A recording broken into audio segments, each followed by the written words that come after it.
Good evening, and welcome to a new edition of Urban Sentinel Live here on PODTV.tv. And I'm your host, Reggie Kearney, and we're just going to sit back tonight and jaw a little bit for about an hour. It's just me tonight, no guests tonight. But there's a lot of news out there for us to talk about. So I do appreciate you all tuning in to sit back and listen to me jibber jabber. Um, Please put your comments in the comment section. Let us know what you're thinking. Let us know what you want to talk about. So that'll be cool. But let me see, where I'm gonna start at tonight. Oh, we can start with football. Hey, I like starting with sports before we get down to the nitty gritty of things. Had some good football games over the weekend. The best game I liked was Green Bay and Dallas, and Green Bay stung Dallas and beat them. So that was something great. A lot of people be asking, why do football fans hate Dallas so much? I don't know, but we all do. Whatever team you favor or own or you support, that team always hates Dallas. So they're sitting at home for the rest of the playoffs and the Super Bowl on the couch, joining my team, the Commanders. So it's good and glad to have all the Dallas fans with us on the couch. Game last night, Philadelphia, Tampa Bay. Hey, Tampa Bay's playing good.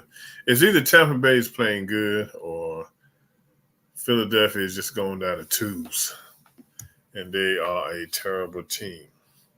So that's my sports update. We still got basketball going on, the NBA, things of that nature. Lakers are still struggling. Can't figure that one out, but it is what it is.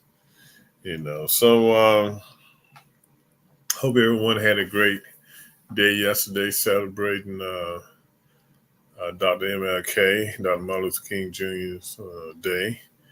Hope you all were able to partake into a service opportunity, service project, or attended a church service commemorating his birthday, or just just reflecting on what it means and what his dream means. And, one of the things I can say, we still dreaming. Still dreaming. That dream was some 60 years ago. We still over here dreaming about that dream and everything. Because I was actually thinking, because we even played on the network a copy of his one of his speeches. Not we did do the famous "I Have a Dream" speech, but then we also did one of my favorites.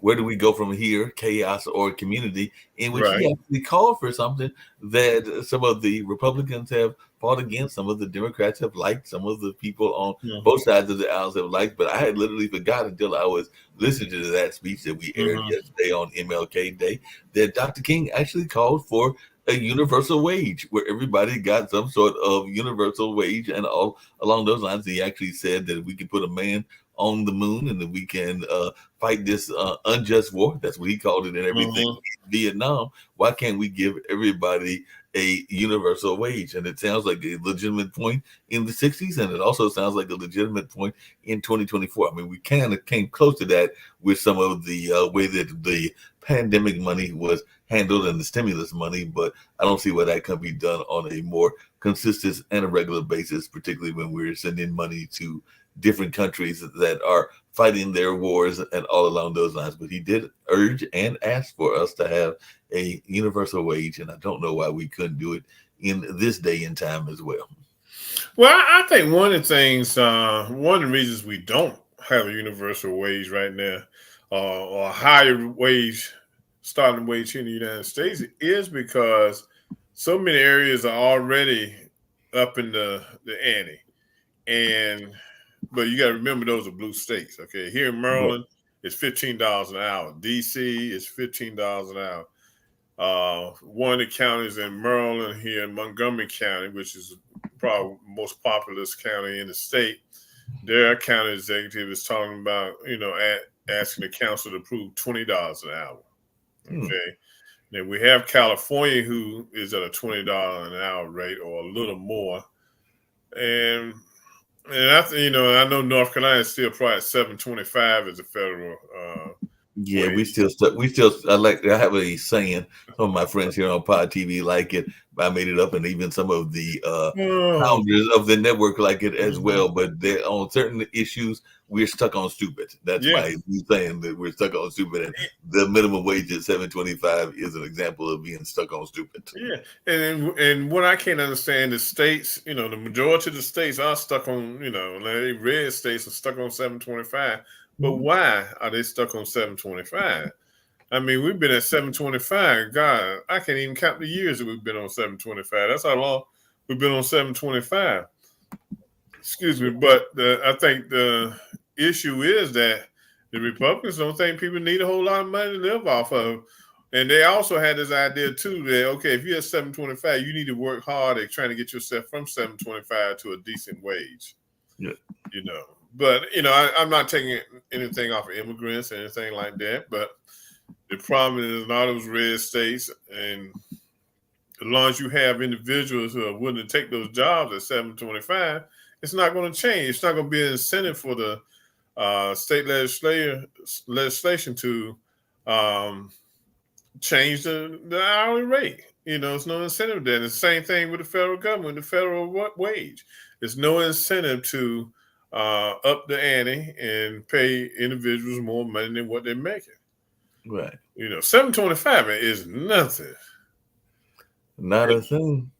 It's not nothing. What you talking about on 40 hours a week, about almost $300. Then you take taxes out. Exactly. Then you take insurance out, Social Security out. You might have 150 left after all that comes out.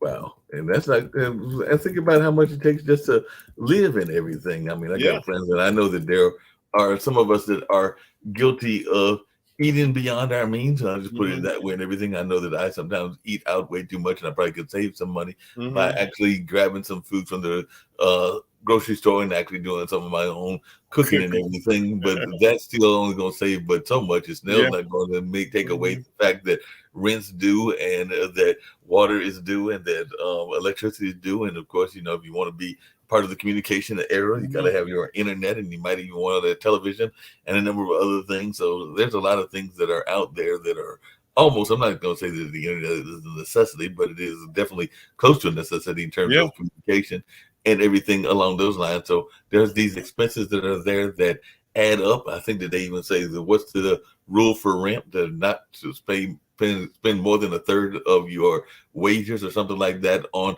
rent. But I know a number of people that are paying, maybe they're making $2,500 to $3,000 and paying anywhere from $1,000 to $1,500 for their Hmm. rent. And so the last time I checked, that's closer to half of your rent going into, I mean, half of your money going into rent. But with the high cost of housing, you don't sometimes have a choice. I mean, you can try to find a roommate or do some other things to cut the cost or to share the cost, but that also can be a interesting thing with the dynamics, because not everybody likes to and can live with everybody either. So that's also how you got to figure out those dynamics as well.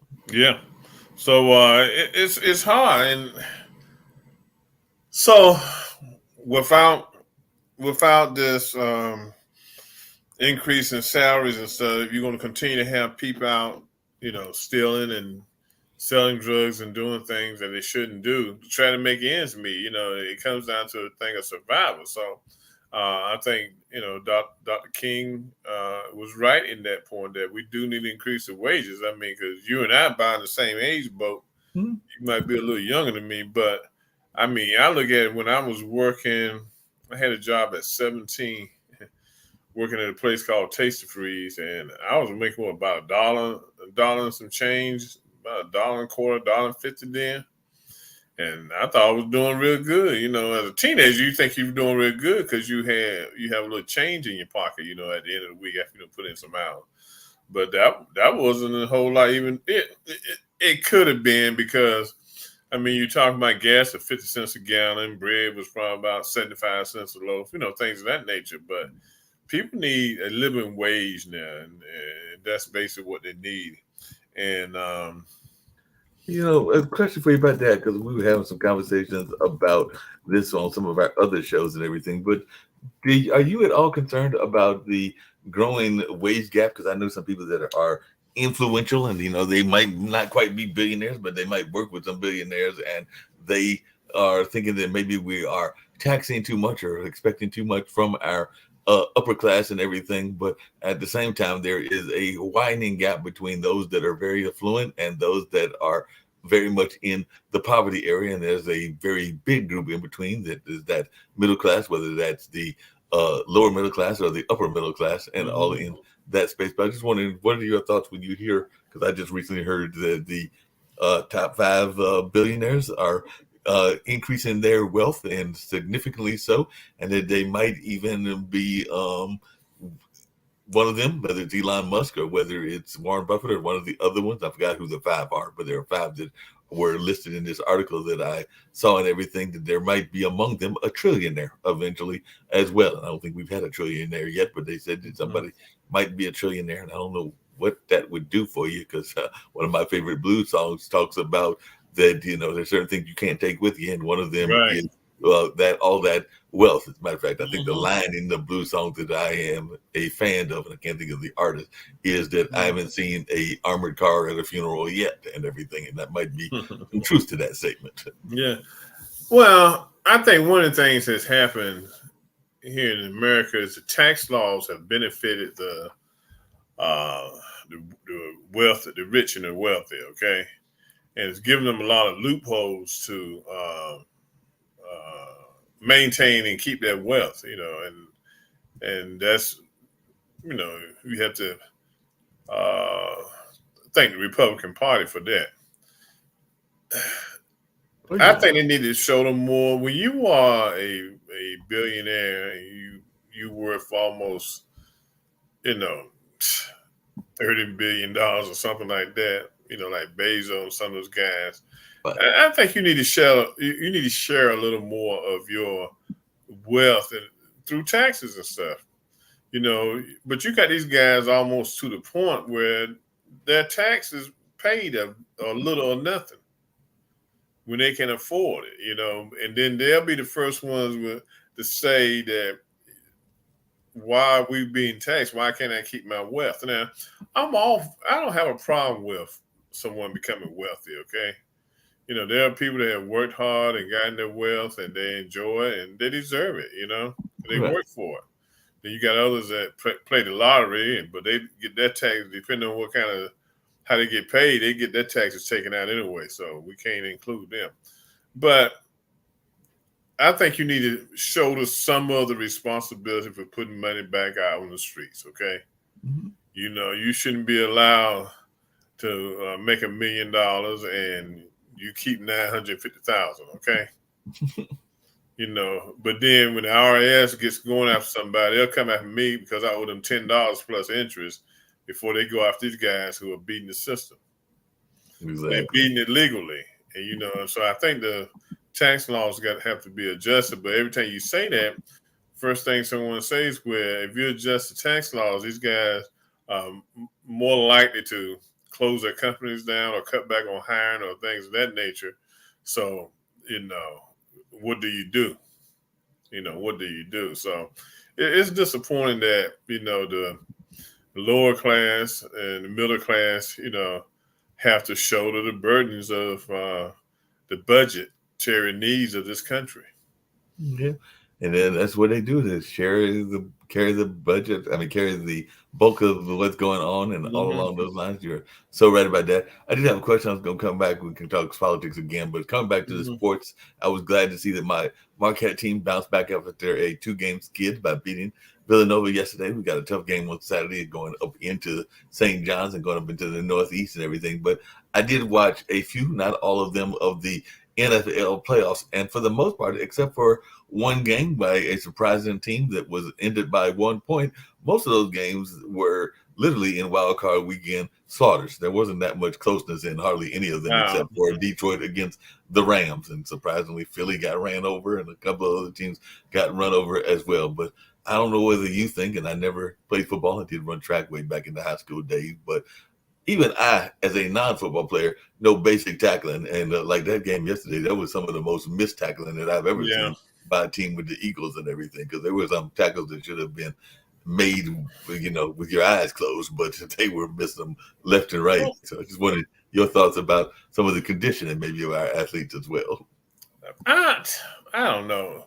Philadelphia, before they went on a losing string, they were 10-1. Okay, Mm-hmm, mm-hmm. then they went into a 1-6 losing Right. string. I don't know. I mean, I don't know if the players lost heart. I don't know if something going on with the coach. Something changed them where the guys came to play just hard enough to get paid, and nobody would criticize them. But Right. it was like they didn't mind losing.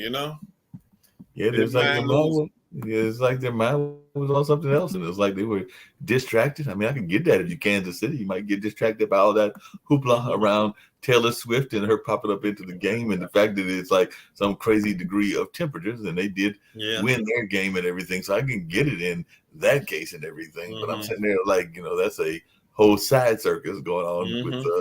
Taylor Swift and Travis Kelsey. But I don't get Yeah. it if you're getting paid all this money and all that kind of salary that you would hopefully put in some Hmm. dedication. But I made the mistake. Don't ask me why.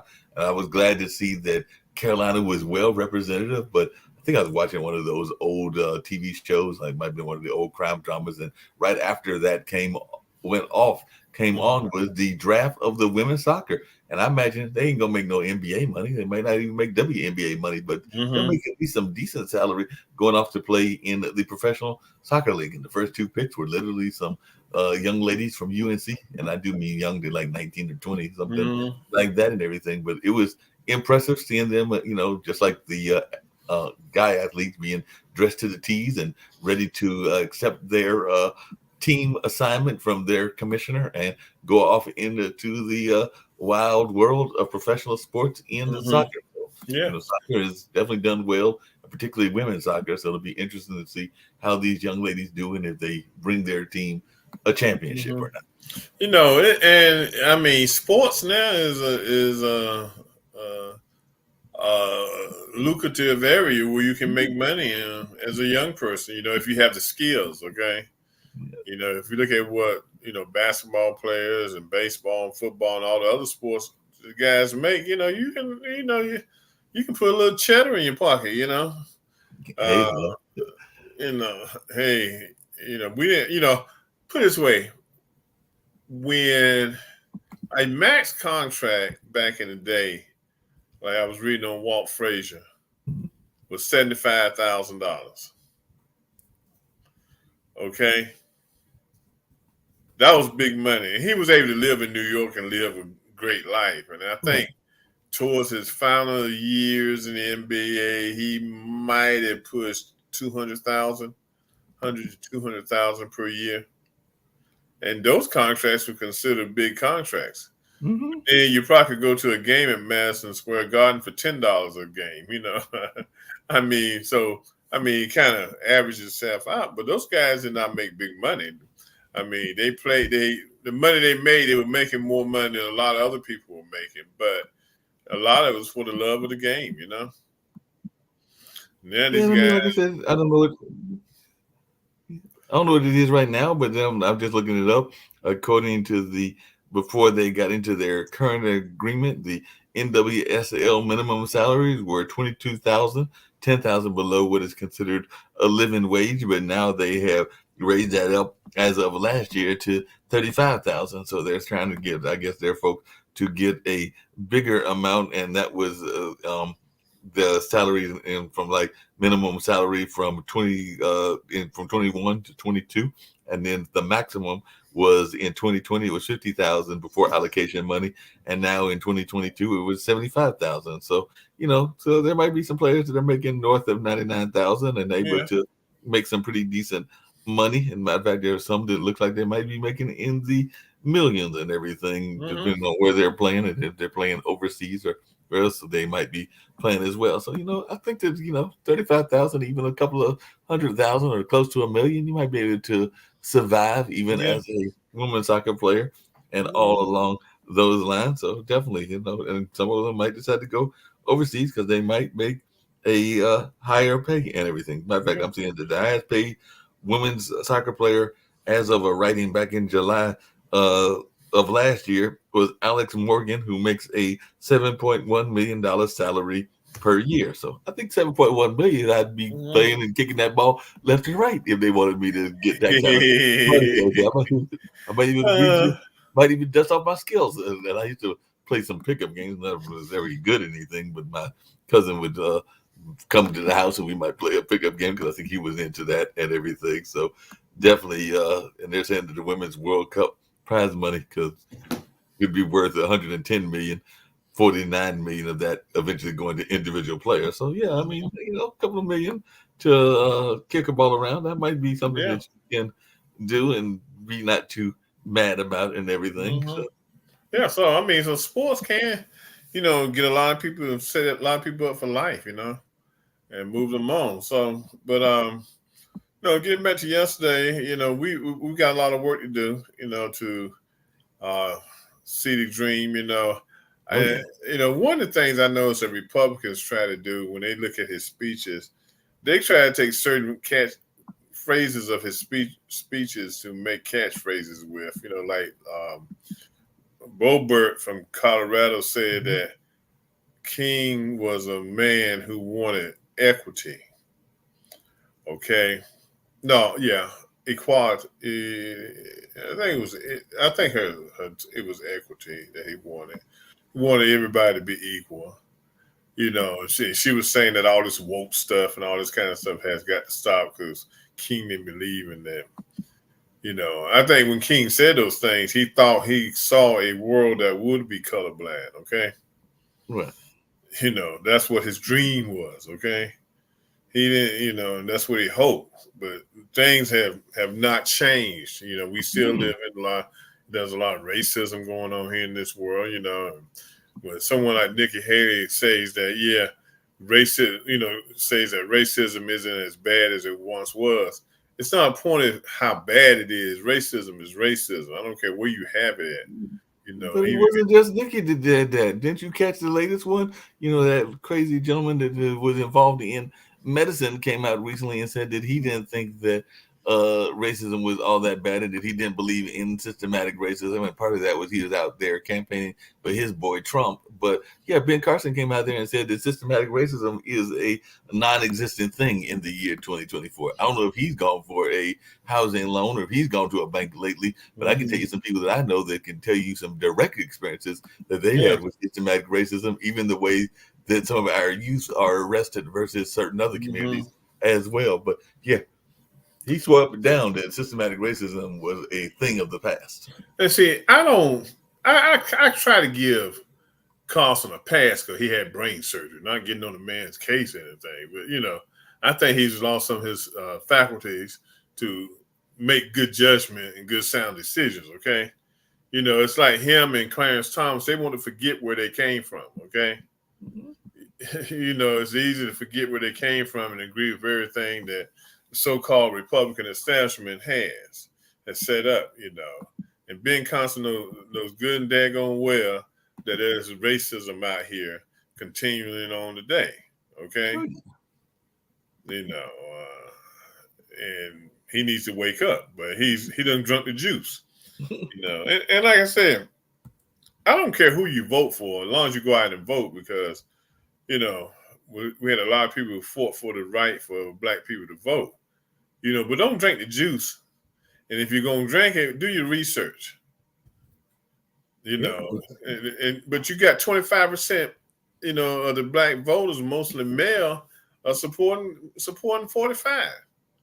they supporting 45 and they supporting them big time. And like you said, there's a lot Mhm. of males, a lot of business owners that are saying, and I've Yeah. heard a couple of them even online say that they feel that the business scene will be better for them than it is under Biden if 45 is elected again and everything. But I'm not sure that I buy that argument. And I'm curious to see your thoughts around that because there's like, yeah, things will be better. He supported the HBCUs, he did this and that. But He didn't do crap for HBCUs.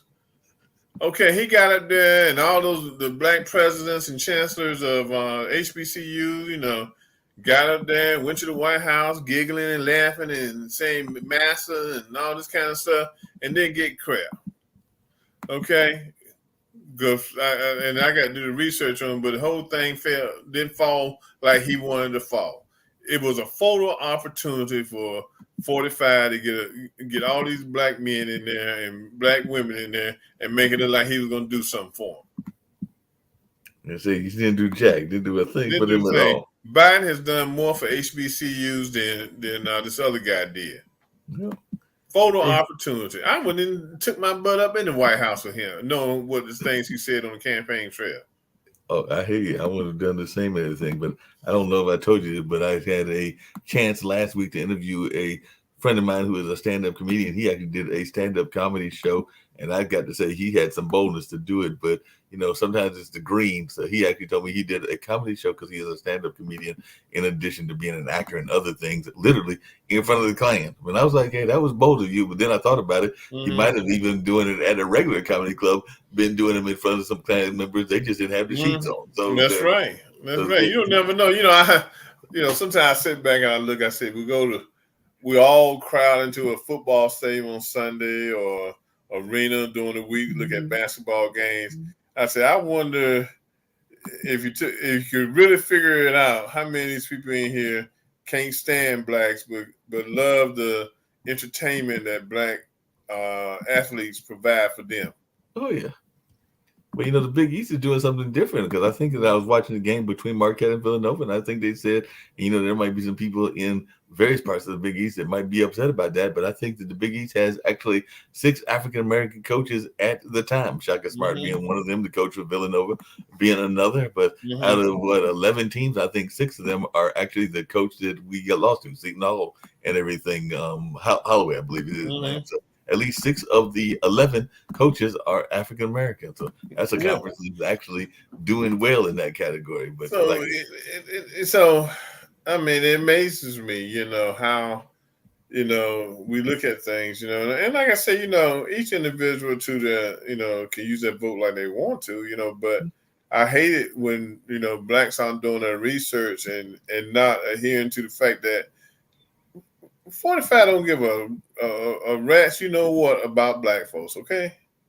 No, he could care less about us. Doesn't. He could care less about us. Yeah. And like they said, if you look at him from the past, he never has associated with intellectual blacks. Okay. He always surrounded himself with entertainers because he's always felt like he was a step above entertainers when it came to intelligence. He didn't feel like entertaining. You don't take a lot to be an entertainer, And see, and that's one reason he was ducking all these debates. He wasn't ducking debates because of the percentage of the lead. I think he was ducking because he's not smart enough to engage. You think he was afraid that he might put his foot in his mouth? And he always does that. We can use that, so especially he's afraid that it might cost him some votes instead of gaining some votes and all along those lines. Yeah, I could definitely see that. Yeah. Speaking of which, and speaking of North Carolina, because we know we are a swing state, I just found out earlier today that Kamala came last week and was touting some of the things that they've been doing innovation wise and around computers and technology and infrastructure and everything. But apparently, I think in 2 days or about a day and a half, Mr. Biden's supposed to be down here somewhere in my neck of the woods, either Raleigh or Durham or Chapel Hill. I'm thinking one of the RTP businesses, but apparently he's even made it a point of saying that this is going to be a pivotal state in the campaign and everything, in the state that he feels that he needs to do a strong showing in, even though historically North Carolina has not gone that well for the Democrats and everything. But I'm just wondering your thoughts around the possibility of, and Georgia's another one, what kind of shot Biden will have in the South and everything, because definitely it sounds like he's going to put some efforts to try to win some of these southern states. I hope and pray that the Democrats can pull it off, okay? And Grandpa Joe can win again, okay?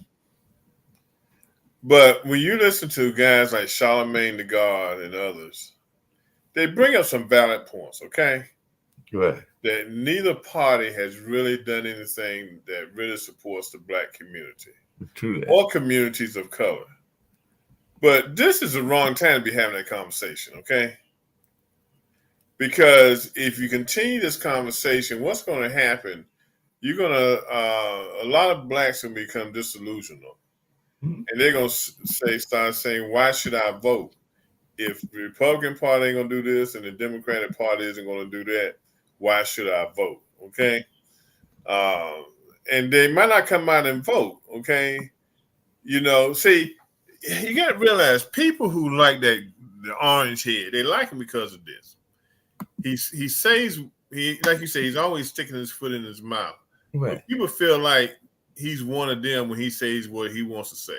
It's just like the other day, the judge told him, do not come up here with no BS and just make a statement. Right. Now, the judge should have known, giving him any kind of time, he's going to do exactly what he wants to do. So that's what he did. He came in there and said what he wanted to say against the wishes of what the judge told him not to say. People feed off of that. Look at him. He done told the judge off. Judge told him not to do it. He did it anyway. See, the dude's a con artist. He knows just what he needs to do to win his people over, his base over. Okay? So that's what he does. So and I'll be honest, I'm of the opinion that the neither party, Republicans or the Democrats, have done enough for people of color. Okay? Mm-hmm. But I don't think this is the right time enough to have. This is not the time to have that conversation.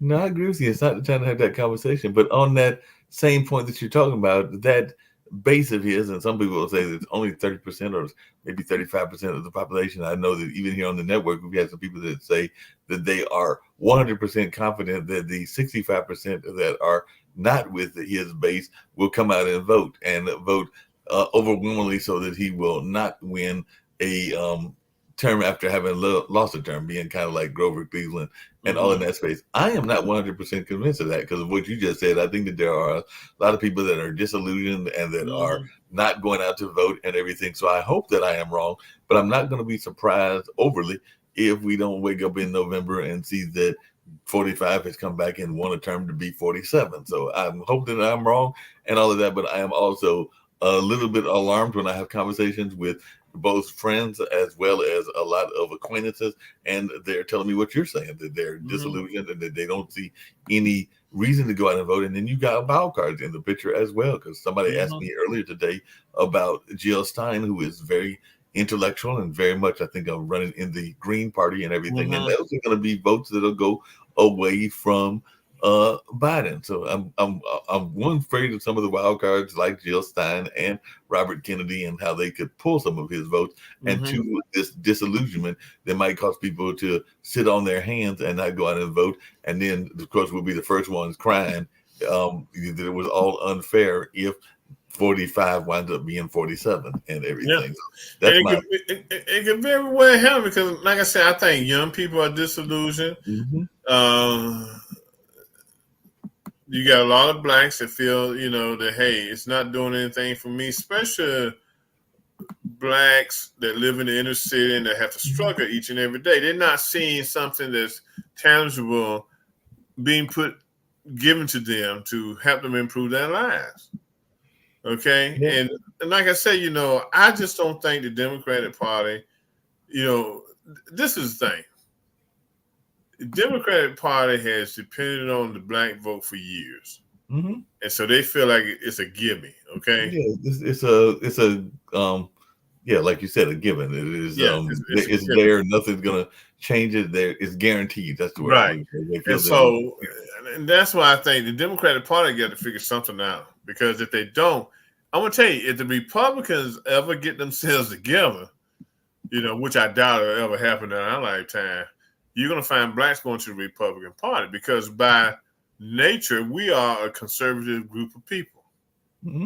Okay, because we've always maintained our religious status and things of that nature, and we've been pretty conservative, but we haven't been fools. Okay, well, we've never been fools about it, but that's the question, and it's been something that friends of mine have asked me even here on this network and everything, is that have we got too caught up? And I know some people are not liking the term and everything, but some people are feeling, including some of my white counterparts and all along those lines, that there is too much attention being paid to issues that are not relevant, or that we don't agree with the stance of the Democratic Party. Because I've had some of my conservative friends and even some that are moderate friends ask me if this kind of what they call woke agenda around transgenderism and even the Black Lives Matter and other things aren't hurting the cause, because we're alienating some of those liberal white voters that might actually be voting for us in the past and everything, because of some of the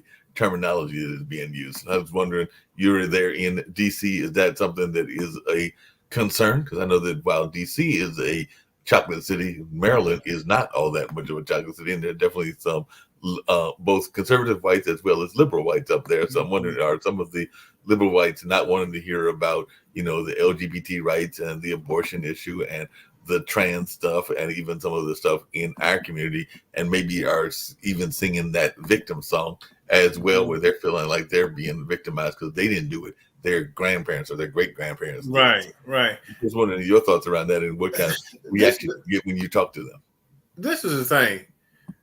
People took the context of Black Lives Matter out of context. Okay. Right. What we were trying to say, and what we've always tried to say, that all lives matter, but we got to focus on Black lives because of the slaughter that was taking place and that has taken place at the hands of police officers. Okay. You look at Eric Gardner. I can't even think of the lady's name down in Texas. You look at you can name people on top of people, and that's where that those three words came from: Black Lives Matter. Well, I think one of the things that I saw this happen was that whites, I think they deliberately took those three words to try to turn them against us. Okay. White lives matter, blue lives matter, green lives matter, my grandmama's lives matter, Confederate lives matter, that kind of thing. Okay. Not saying that the true picture behind this was us saying that, look, we tired of getting killed when we get pulled over by the police officers.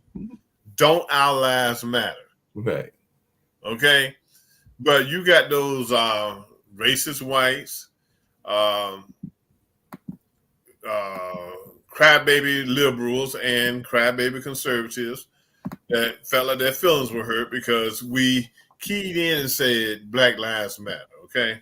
I'm glad you just called him that, because wasn't it Malcolm X or one of them radicals? It might have been one of the members of the Black Panthers that said that one of the most dangerous people out there wasn't necessarily the conservative or the very ultra conservative rednecks that was out there, but it was some of those neoliberals, I believe is what he called them and everything. And I can't remember whether it was Malcolm or whether it was Stokely Carmichael or one of the other people with the Black Panthers, but I do remember that quote was out there, that sometimes they can be, while they're supposed to be our allies, they can be some of our worst enemies as well. And I wish I could think of the quote, but they're crying up a storm. So they have taken something that we value, our lives, and trying to make it look like it seems like it's wrong for us to say, hey, look, hey, don't kill us no more. Black Lives Matter. Okay. And that's what they have done. And they have tried to change the scenario by calling it woke. Yep. Woke. Okay. And I don't get it, because last time I checked, it seems to me that that's supposed to be, that corrupted word should be a positive word. Because I don't know about you, but later on this evening, because we're already at evening time here in North Carolina. I mean, I know we got people watching where it's daytime around the world and everything, but right now here in Durham, North Carolina, where you are up there in the Maryland, DC area, it's nighttime. In about a few more hours and everything, I'm going to go to sleep and get me some rest. And I hope that I wake up in the morning just like I hope I wake up every morning and everything. And that to me is the definition of woke. It's something that's a positive, but they have corrupted it and turned it into a negative. Because last time I checked, everybody that goes to sleep hopes to wake up. I mean, it doesn't happen for everybody. We do know that life is full of expiration dates as well, and we never know when it's going to happen. But the goal is every day to go to sleep and wake back up. Yeah. Now, when it comes to the LGBTQ community, they are people, okay? They may be different in their views of how they see their sexuality and other things, but they still people, okay?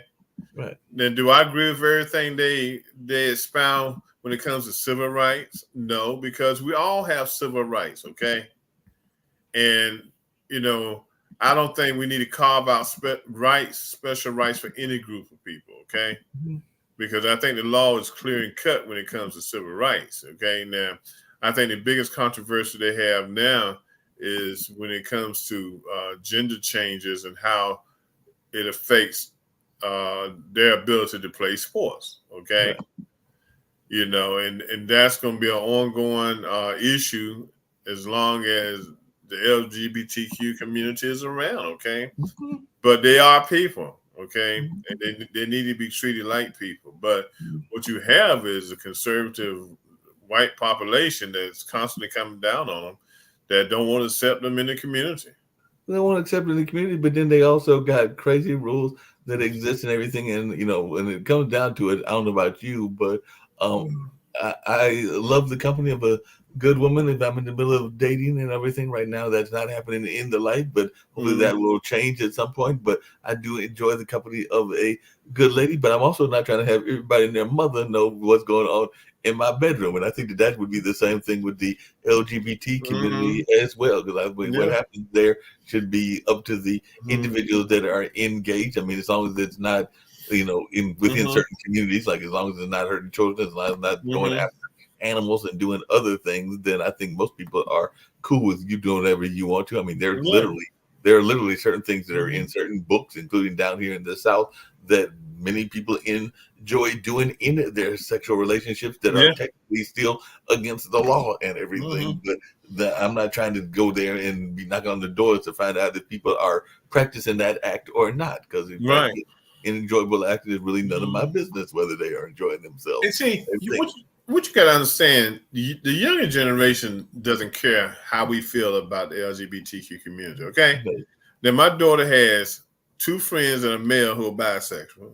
They to let you know that they are, not like they bragging on anything. Then she has another friend, a good friend of hers, one of her best friends that she went to college with, is gay, okay?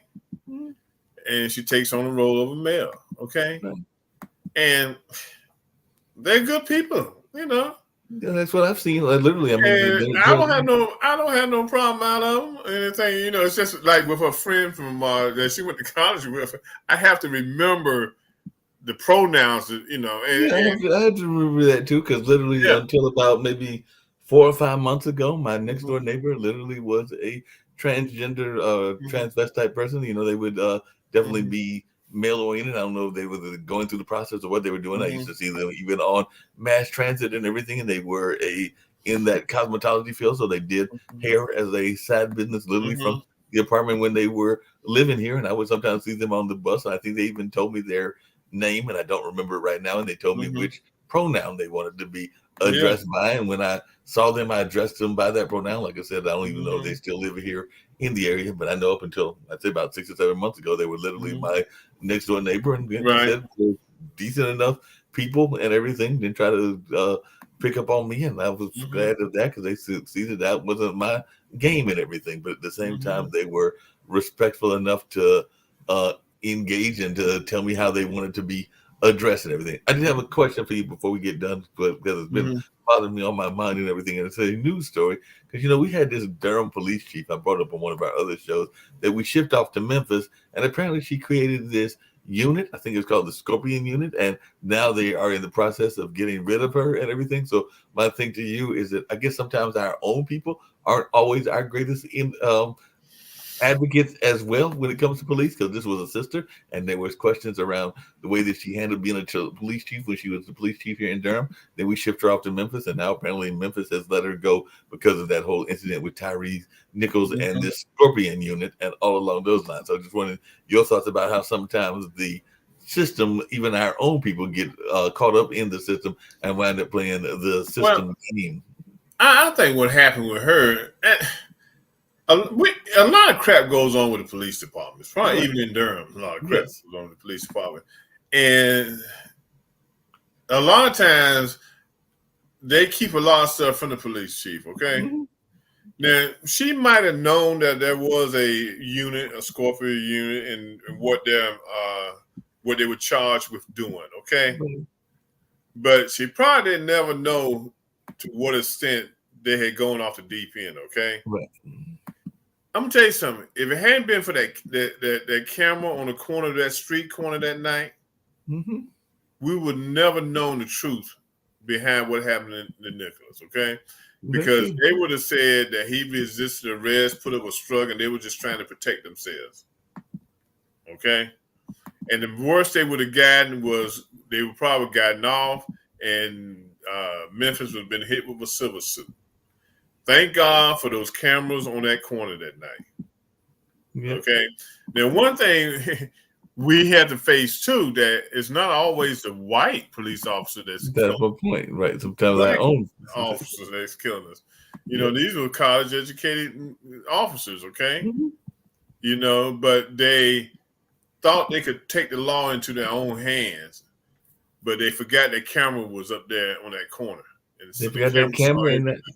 Yeah, they forgot that camera and that Wild West mentality can Mm-hmm. exist even among our own policemen and even among our own sheriffs Yeah, and other law enforcement, even some in the federal level and all along those lines.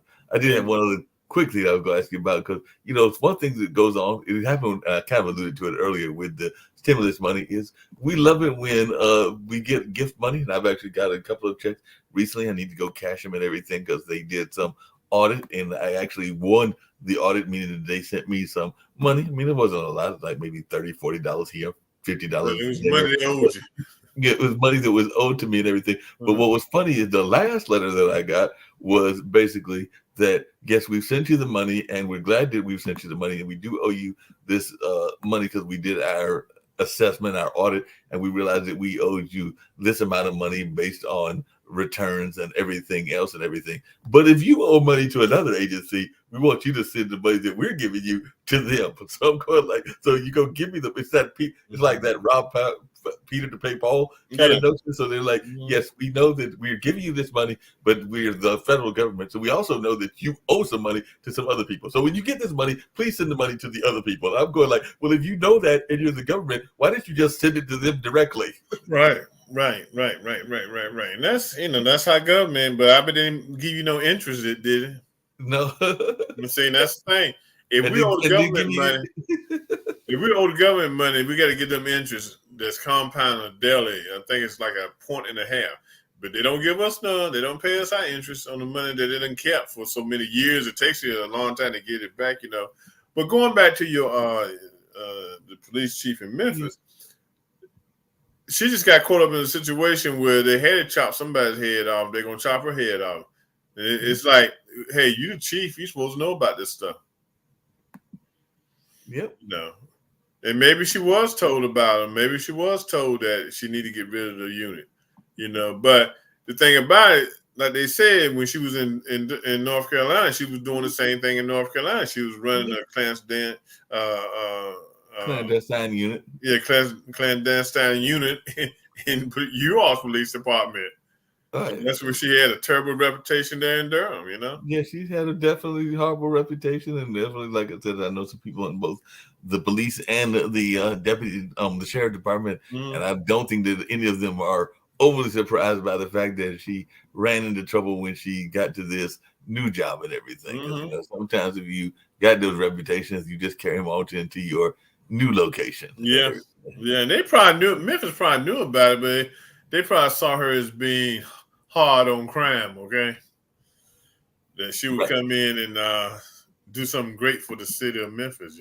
Yeah, well, a lot of the candidates, we even know that from some of the Democrats and from the Republicans and others, and all along those lines, it has become very common for people to use that, and even Trump sometimes uses it, that law and order theme. And I'm not quite 100% sure what law and order is supposed to mean according to them and just in general, because a lot of times I think that it's just a means of saying law and disorder, or in some cases that we want to go back to the Wild Wild West as well. So sometimes I hear that terminology and it sometimes puts shivers in your spine because you're going like, well, shouldn't you be enforcing the law in the first place? And why are you trying to make it different? And then the fact that they can sometimes get military style weapons. I mean, weapons that in some departments in certain cities and states make some of that equipment that the folks in Israel and Ukraine have look mild. So I'm thinking, Yeah, well, like, do we need this kind of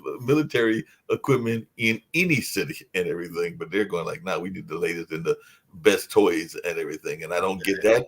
Just like I don't get the whole thing with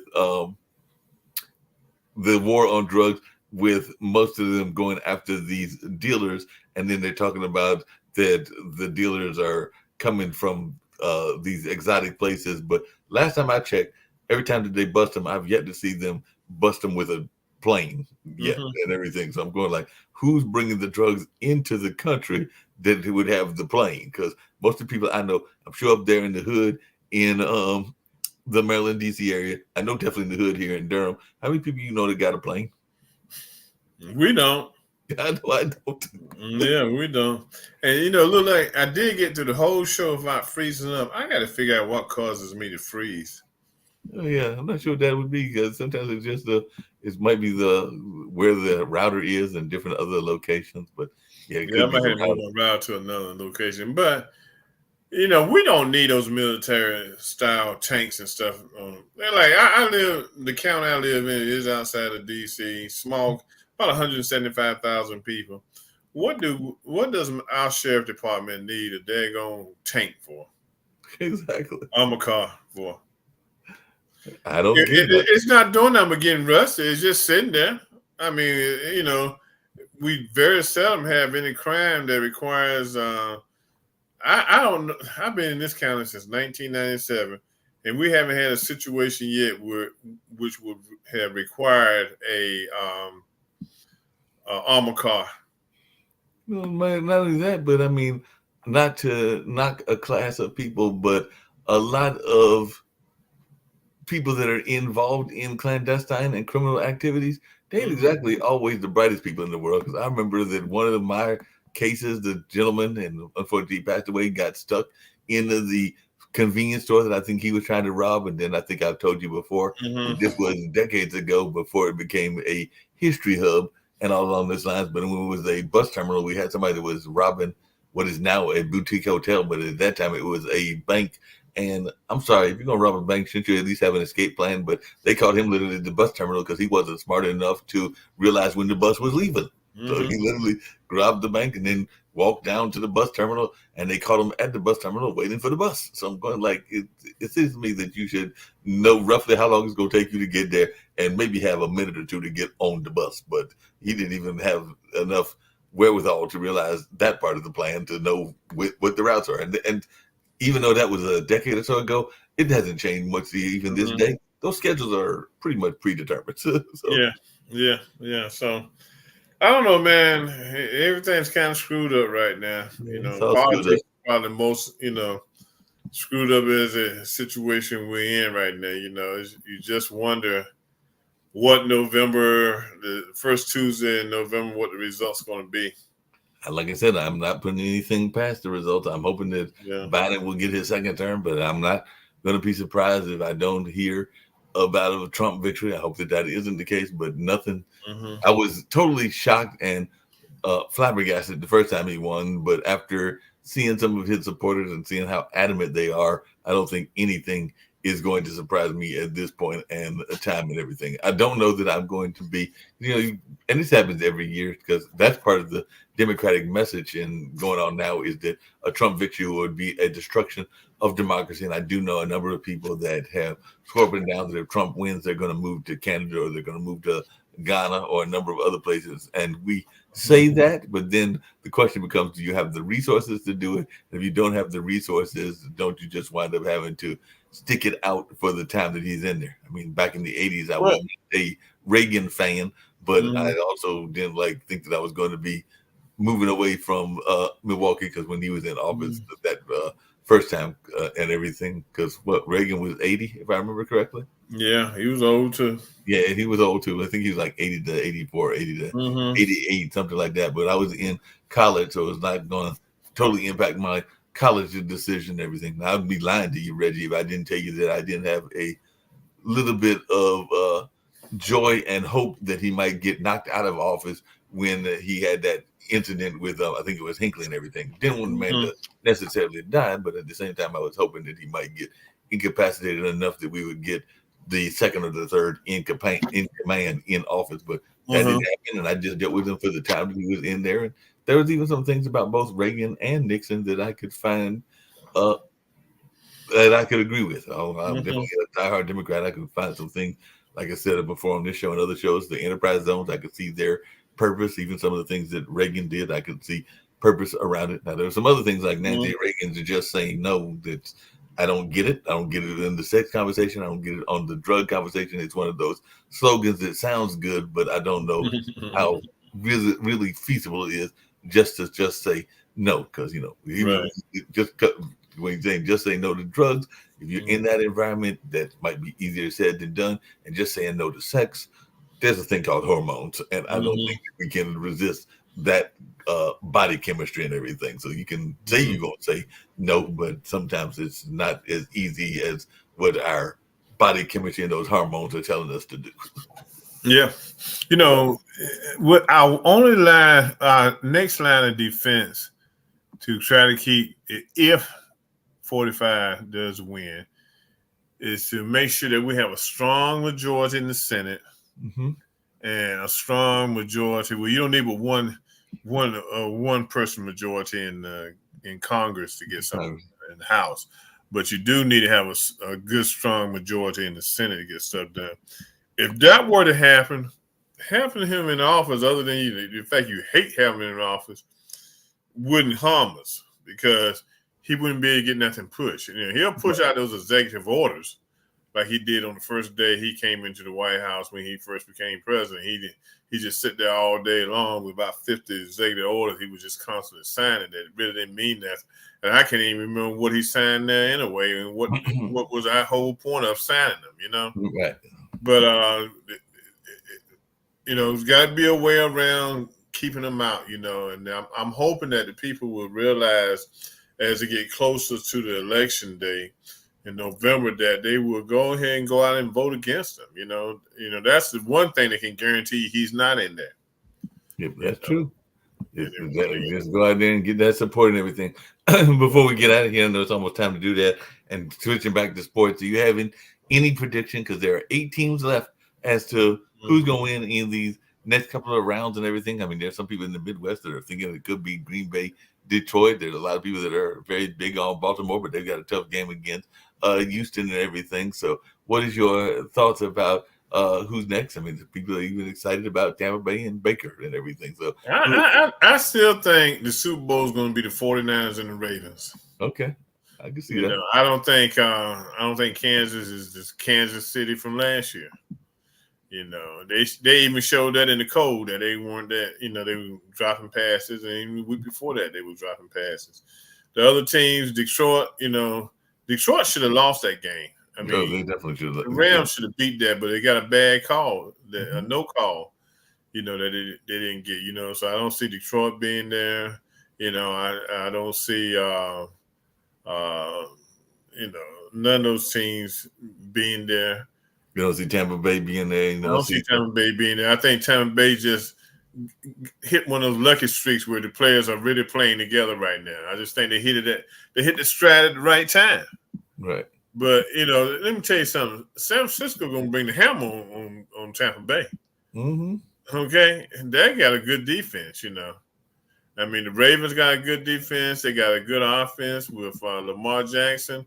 That game Saturday, with I believe who they play Saturday? I believe they played Buffalo Saturday, if I'm not mistaken. I'm trying to think, is it Tampa Bay? Does Tampa Bay play San Francisco this round, or do they get Detroit this round?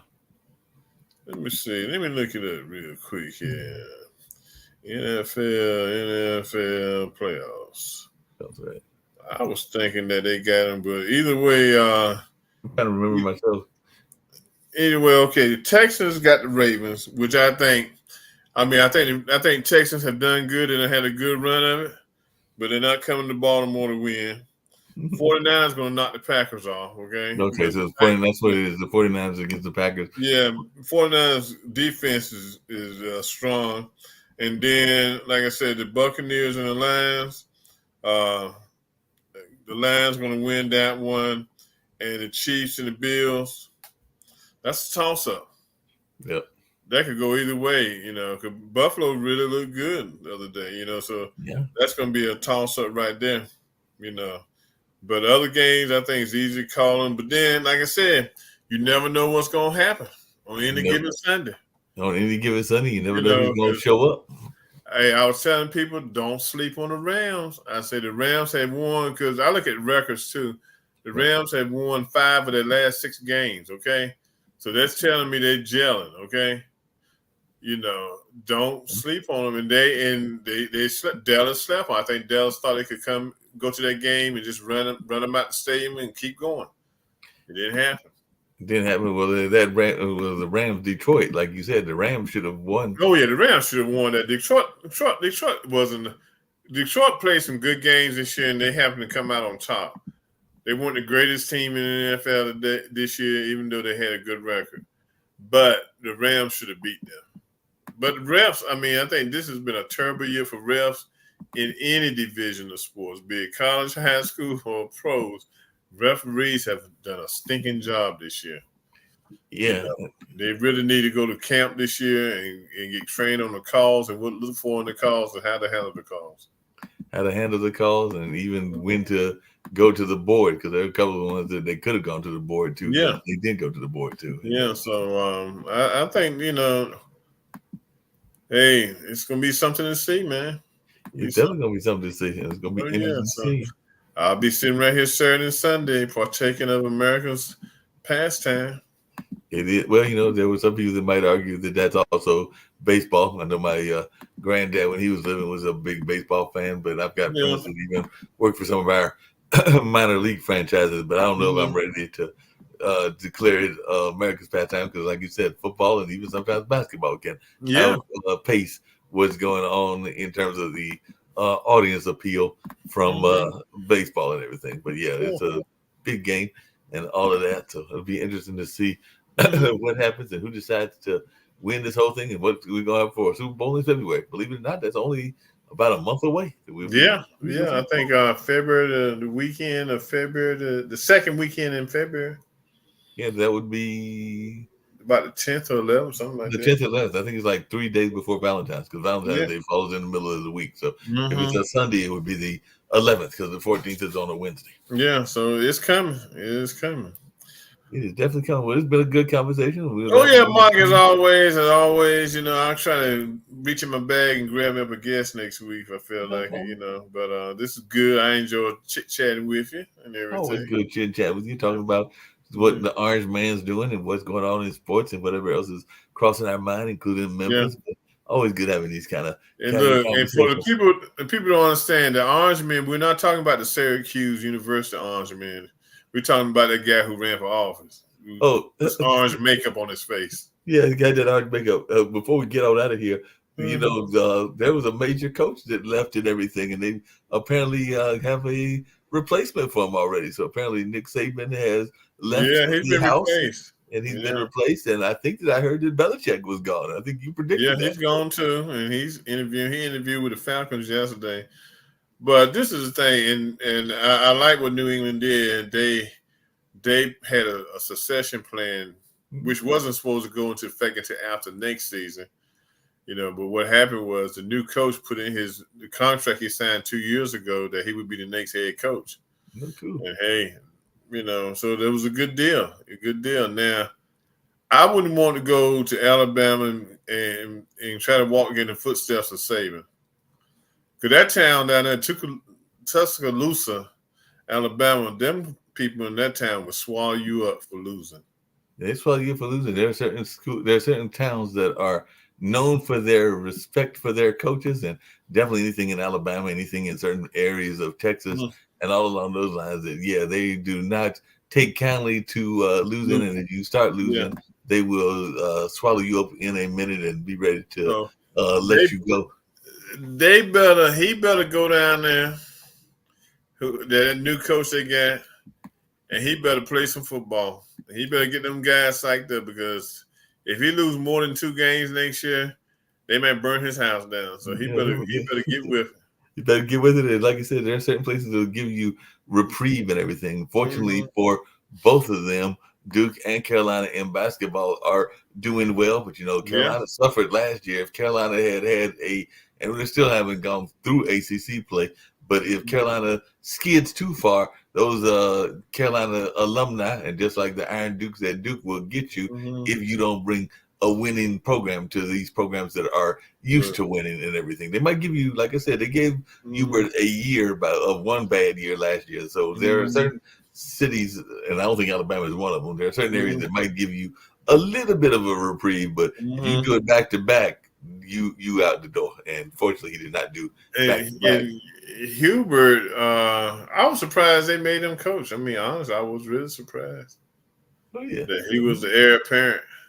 He's the heir apparent. I was watching The Field of 68, which is a YouTube podcast. I think they might be on other podcasts too. And one of the heir apparents I thought was actually on that because they had Gerald McNeil, who's from my school of Marquette, but then they also had Tyler Hansborough, and I would think that he would have been more of a heir apparent than Hubert would have been, and everything just because of his relationship with the coaching staff. Yeah, he was doing the podcast. He might be next in line, but might be next in line. Okay, everyone, we want to thank y'all for watching the Urban Sentinel Live Show. I'm your host, Reggie Kearney. I got my producer with me, Mark Lee. We've been chopping it up tonight. Hey, go out and have a rest of your week. Bundle up. Up here we're talking about snow again on Friday. Just stay warm and stay safe, and just enjoy life. That 4-letter word, y'all talking about it again. We don't like that 4-letter word here. That's what we call it. We're doing it again Friday. Talking about we might get an additional 2 to 4 inches on Friday. Hey, it is what it is. It is what it is. So look, until next Tuesday night, everyone take care. Have a good one. Thank you, Mark, for sitting in and everything. And we'll see you next Tuesday night, 8 o'clock on the Urban Sentinel Live Show. Take care. Peace. All right, take it easy. Peace.